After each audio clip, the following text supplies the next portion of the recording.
Assalamualaikum warahmatullahi wabarakatuh guys.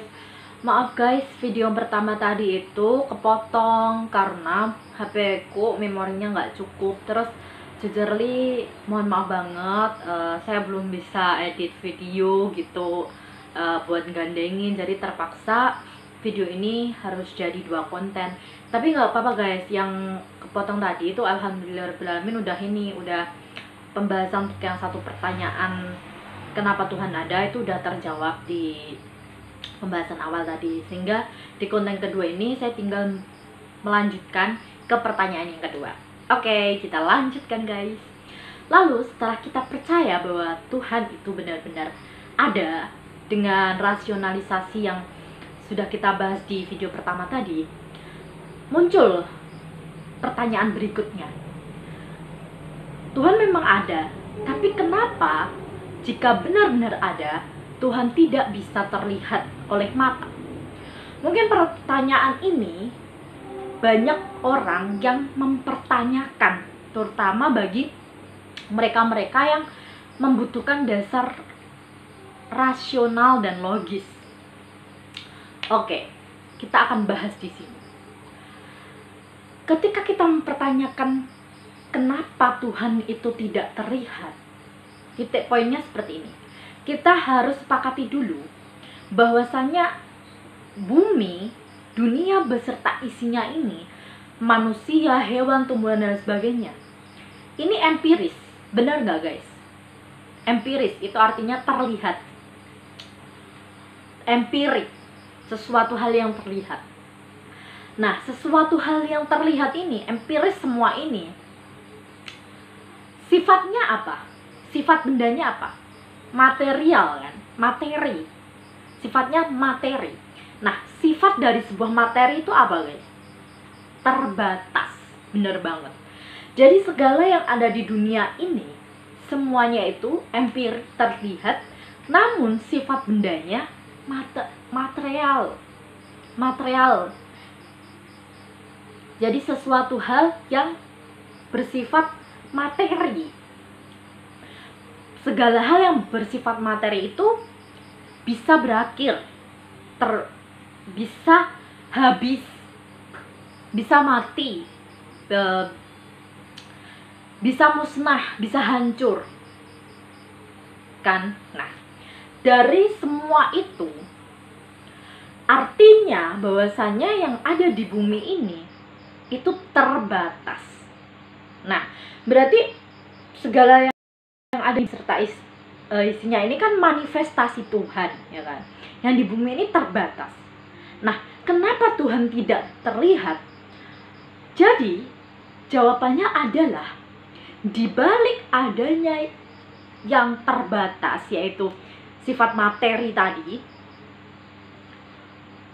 bumi beserta isinya ini adalah materi, maka harus Tuhan itu yang tidak terbatas.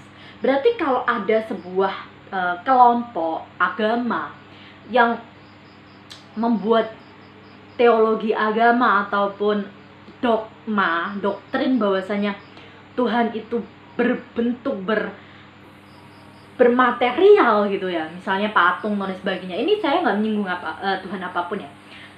Secara filsafat gitu ya, secara rasionalisasi itu nggak logis. Kenapa? Karena ketika Tuhan itu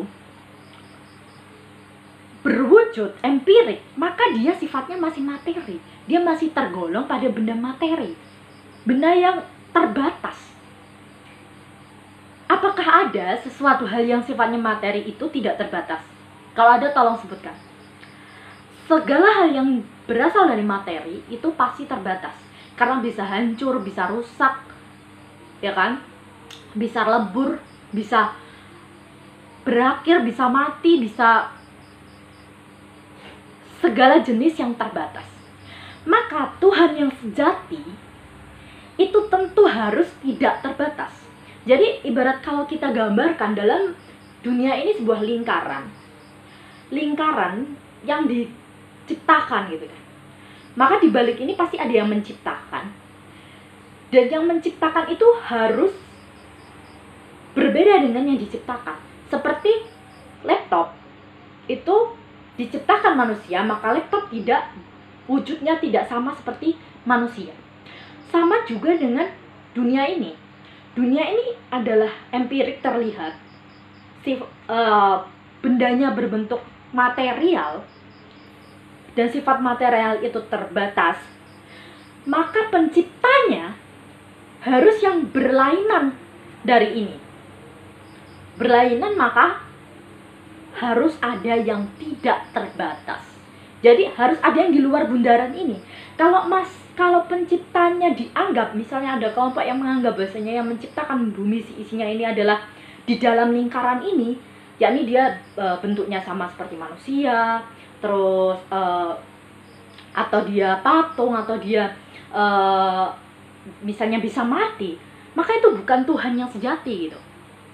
Dan itu nggak rasional, itu nggak masuk kepada logika yang logik.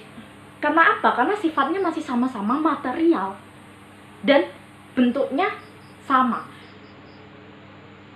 material sama material. Nah, oleh sebab itu, kenapa Tuhan tidak terlihat? Jawabannya adalah itu karena dia tidak terbatas, dia di luar dari lingkaran.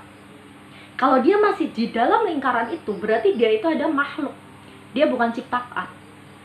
Kalau dia masih bisa dilihat mata, secara mata, itu artinya dia sifatnya material. Kalau material tentu nggak mungkin menciptakan material. Dari sini bisa dipahami kan guys. Jadi Tuhan tidak bisa dilihat dengan mata, itu karena Tuhan itu tidak terbatas. Sedangkan makhluk itu terbatas. Mengapa terbatas? Dan empirik terlihat karena sifatnya material. Sedangkan Tuhan itu adalah zat.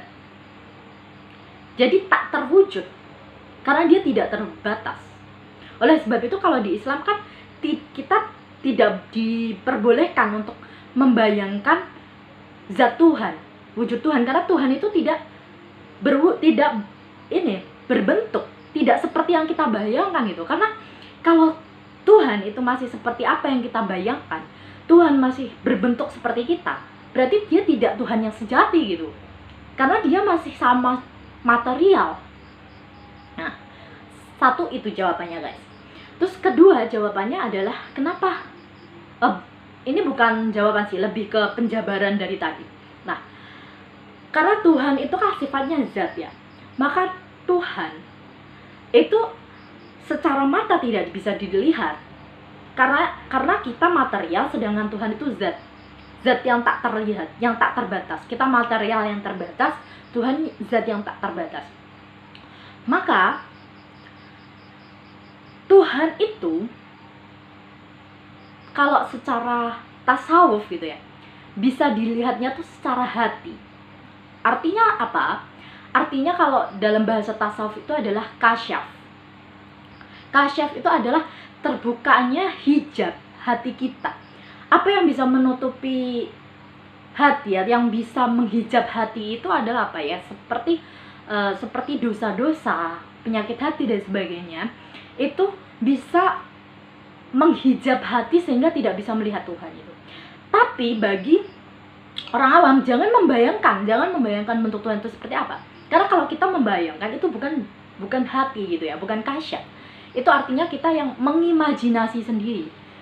Dan imajinasi yang dihasilkan oleh materi gitu, material, maka itu ya ilusi gitu.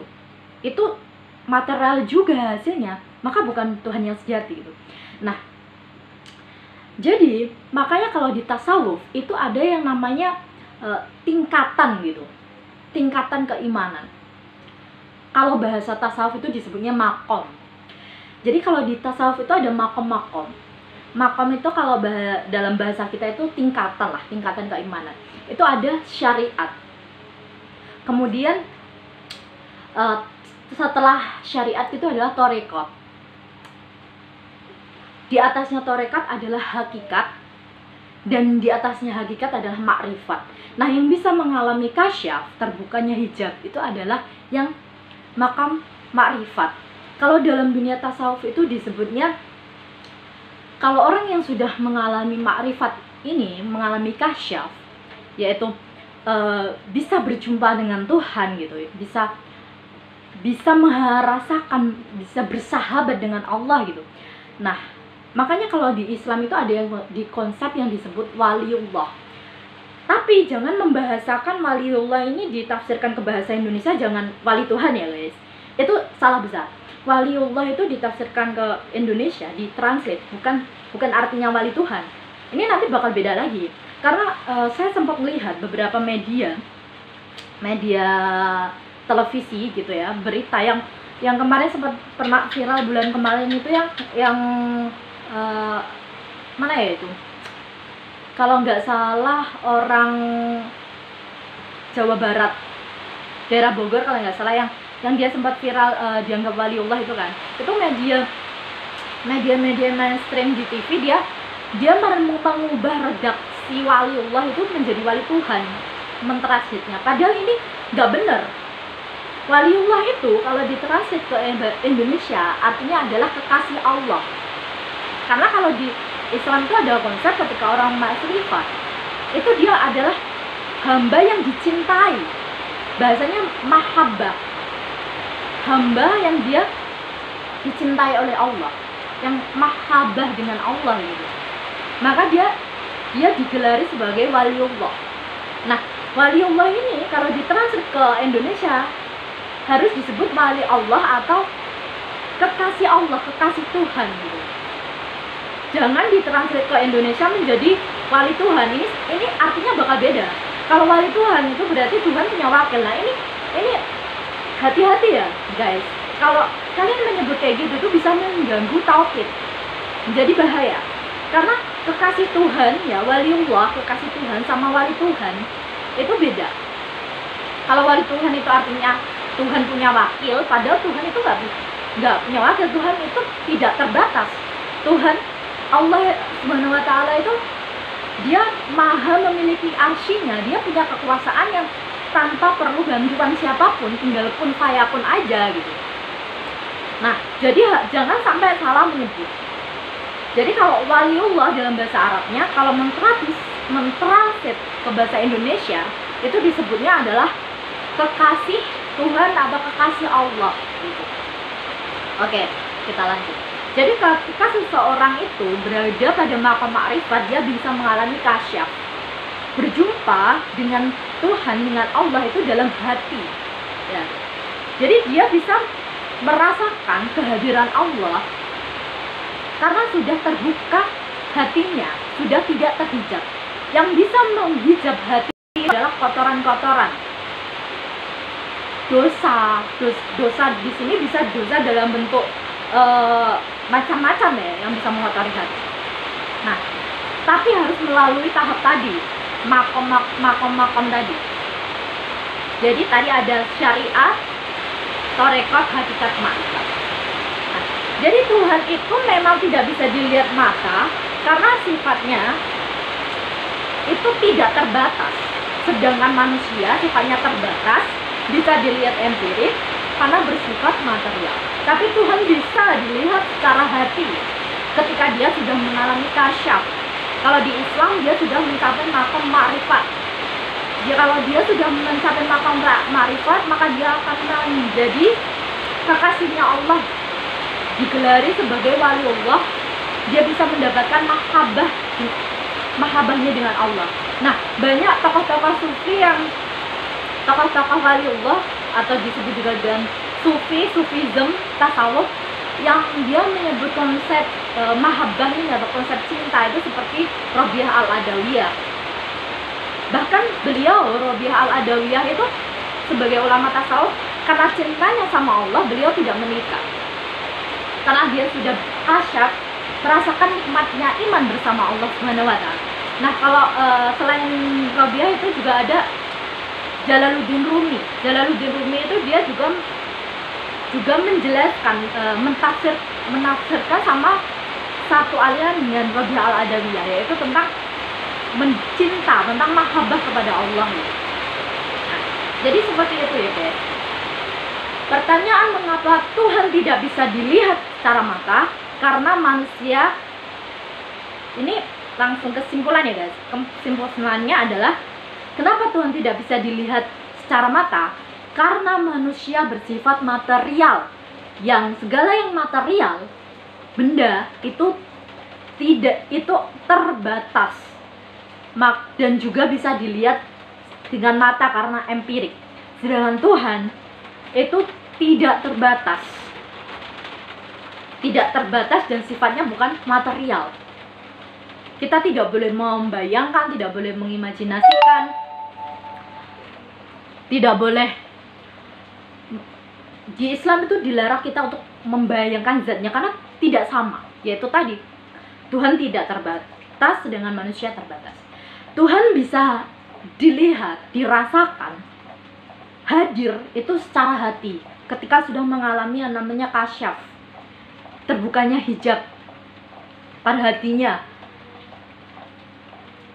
Makomnya disebut ma'rifat, dan orang yang sudah mengalami itu gelarnya disebut waliullah atau sufi. Orang yang menganut itu disebut sufi, orang yang menganut paham itu disebut sufism atau sufisme. Bahkan di konsep tasawuf itu ada juga bahkan yang disebut jadab. Nah, ini beda lagi. Kalau jadi wali atau sufi itu ada sufi yang ketika dia dalam puncaknya mahabbah dengan Tuhan itu masih sadar, yaitu misalnya kayak Jalaluddin Rumi, terus Rabi'ah Al-Adawiyah, Ghazali, dan lain sebagainya. Tapi ada juga sufi yang pada puncaknya mahabbah dengan Tuhan, makrifat, dia sudah mengalami ketidaksadaran, tenggelam pada cinta Tuhan gitu. Dia sudah mengalami, kalau di tasawuf disebutnya jadab. Jadab itu kalau dalam bahasa Inggris atau dalam bahasa baratnya itu disebutnya adalah ekstase. Jadi dia kayak merasakan tenggelam pada cinta Tuhan sehingga dia sudah nggak sadar dengan dunia ini gitu. Nah, waliullah atau sufi yang mengalami yang namanya jadab ini, atau ketika dia sudah pada puncak spiritual itu, salah satu contohnya seperti Al-Halaj. Makanya Al-Halaj itu ketika dia mengalami jadab, ekstase, dia sampai menyebut bahwasanya ana al-haq, saya adalah Tuhan, saya adalah yang hak gitu. Tapi itu bukan berarti beliau Al-Halaj itu dia mengaku Tuhan ya, bukan seperti itu. Karena beliau ketika dia dihukum gitu ya, dihukum oleh ulama yang lainnya, dia dibunuh, itu darahnya itu bertuliskan Allah dan harum gitu kan. Sebelum meninggalnya Al-Halaj itu beliau difitnah bahwasanya Al-Halaj itu sesat dan lain sebagainya, mengaku anak Al-Hajj seperti itu, karena banyak masyarakat yang tidak paham. Tapi ketika dia diputuskan oleh ulama untuk dibunuh gitu, saat dia meninggal itu darahnya bertuliskan Allah dan wangi kayak gitu. Nah, ternyata Al-Halaj itu dia mengalami jadab atau ekstase. Jadi yang mengucap itu bukan dirinya gitu loh. Ana al-Hajj yang disebut itu bukan berarti Al-Halaj terus dia ngaku dia Tuhan gitu, enggak. Tapi filosofinya, falsafah dari ucapan dia itu seperti ini. Biasanya Al-Halajnya gitu ya, itu sudah tenggelam gini. Umpama nih ya, saya tuh udah nggak ada gitu ya. Jadi baik roh, jasad saya, semua ini, saya bisa bergerak, saya bisa bicara, saya bisa apapun, ini semua yang menjalankan Allah. Logikanya gini, manusia itu hanya sebagai wayang gitu, sedangkan dalangnya itu adalah Allah Subhanahu wa Ta'ala gitu. Jadi Al-Halaj itu mengalami dimana dia sudah menghilangkan dirinya, mengenalkan dirinya, meleburkan. Yang ada adalah semua kuasa Tuhan gitu, semua kuasa Allah yang menggerakkan jalannya Allah, yang menggerakkan dia bicara Allah. Jadi ketika Al-Halaj tidak sadar karena tenggelam dengan cinta Tuhan gitu, dia mengatakan anak Al-Hajj, itu bukan berarti Al-Halaj Tuhan, itu bukan. Tapi justru Al-Halaj sudah meninggalkan dirinya itu. Dia sudah melebur, mematikan dirinya itu. Dia sudah tenggelam pada cinta Allah itu. Dia sudah berada pada titik di mana yang ada hanya Allah, yang ada hanya Tuhan gitu. Saya tuh udah nggak ada gitu, adanya Tuhan gitu. Allah, Allah. Dan jadi ana al-haq, ana di situ yang dimaksud adalah sudah hilangnya diri dari kemanusiaan dia, yang menjalankan semua adalah Allah itu tadi. Nah, seperti itu guys. Jadi kalau di tasawuf itu ada yang berbagai macam aliran tasawuf gitu ya, yang dia ketika dia pada puncaknya masih sadar, itu juga banyak, misalnya seperti Al-Ghazali, Jalaluddin Rumi, Robiah Al-Adawiyah, dan masih banyak lagi. Terus kalau misalnya yang menganut ketika dia sudah pada puncaknya spiritual kepada Allah, itu dia sudah mengalami jadab kalau di tasawuf disebutnya. Itu adalah contohnya kalau tokoh Timur Tengah itu seperti Al-Halaj. Kalau di Indonesia itu ada Syekh Siti Jenar. Syekh Siti Jenar itu beliau juga waliullah sufi yang sealiran dengan Al-Halaj. Jadi ketika dia mengalami kasyaf, ketika dia pada puncak spiritual, dia sudah nggak sadar, dia jadab gitu, dia udah menenggelamkan dirinya, udah menghilangkan dirinya, kayak gitu. Oke guys, mungkin itu saja video kali ini. Sebelum saya tutup, saya mau kasih kesimpulan dari yang video pertama sampai yang akhir ini. Pertama, bahwa Tuhan itu benar-benar ada. Karena tidak mungkin kalau Tuhan tidak ada. Itu ada manifestasi ciptaannya yang sifatnya terbatas. Maka harus ada yang tidak terbatas, yaitu disebutnya Tuhan. Lalu, untuk yang pertanyaan kedua, kenapa Tuhan tidak bisa dilihat dengan mata? Karena kita yang melihat manusia adalah barang material, benda yang bersifat material. Maka sesuatu yang bersifat material pasti empirik, pasti bisa dilihat mata. Dan segala sesuatu yang sifatnya material pasti terbatas. Kenapa terbatas? Karena bisa mati, bisa hancur, bisa rusak, bisa berhenti, ya kan? Nah, oleh sebab itu, sesuatu yang terbatas itu terhalang gitu. Kalau tadi saya melogikakan ada sebuah bundaran, itu manusia, tumbuhan, hewan itu ada dalam bundaran itu. Sedang Tuhan itu tidak terbatas, di luar dari bundaran itu tadi gitu. Maka yang terbatas ini, mata yang sifatnya ini terbatas material ini, dia nggak bisa melihat Tuhan gitu. Karena Tuhan itu tidak material, Tuhan itu zat yang beda dengan ciptaannya. Karena pasti yang menciptakan dan yang diciptakan itu beda. Kalau sama itu berarti bukan Tuhan yang sejati. Tuhan yang sejati itu dia yang esa, yang di luar dari kita yang terbatas ini. Jadi harus yang tidak terbatas. Maka Tuhan tidak bisa dilihat karena kita terbatas. Kita material, sedang Tuhan itu tidak terbatas. Tuhan zat. Nah, tapi manusia bisa merasakan kehadiran Tuhan. Bisa bahasanya bukan melihat ya, tapi bisa kasyaf gitu ya. Bisa merasakan kehadiran Tuhan itu dalam hati ketika dia bisa kasyaf. Yaitu ketika hatinya itu sudah dibuka hijabnya gitu. Terbuka hijab di hatinya itu. Yang menutupi hijab hati itu apa? Ya, banyak macam-macam dosa yang menutupinya itu. Tapi untuk melalui itu gitu ya, untuk melalui supaya bisa kasyaf gitu, bisa pada puncak kasyaf, yaitu berjumpa dengan Tuhan dalam hatinya itu, dia kalau di Islam itu ada makom namanya, yaitu syariat, tarekat, hakikat, ma'rifat gitu. Nah, untuk contoh-contoh tokoh tadi sudah saya sebutkan ya, untuk tokoh Sufism, tokoh tasawuf misalnya seperti Robiah Al-Adawiyah, Jalaluddin Rumi, terus Al-Halaj, terus Al-Ghazali, Dundun Al-Misri, dan masih banyak lagi. Seperti itu guys ya. Semoga ketauhidan kita kepada Tuhan, kepada Tuhan yang esa, yang sejati, kepada Allah SWT semakin kuat, dan semoga kita terus mencari. Karena karena Allah sendiri gitu yang meminta kita untuk terus menyadari kekuasaannya, menyadari manifestasinya. Makanya kita harus berpikir, harus mencari ilmu itu gitu ya.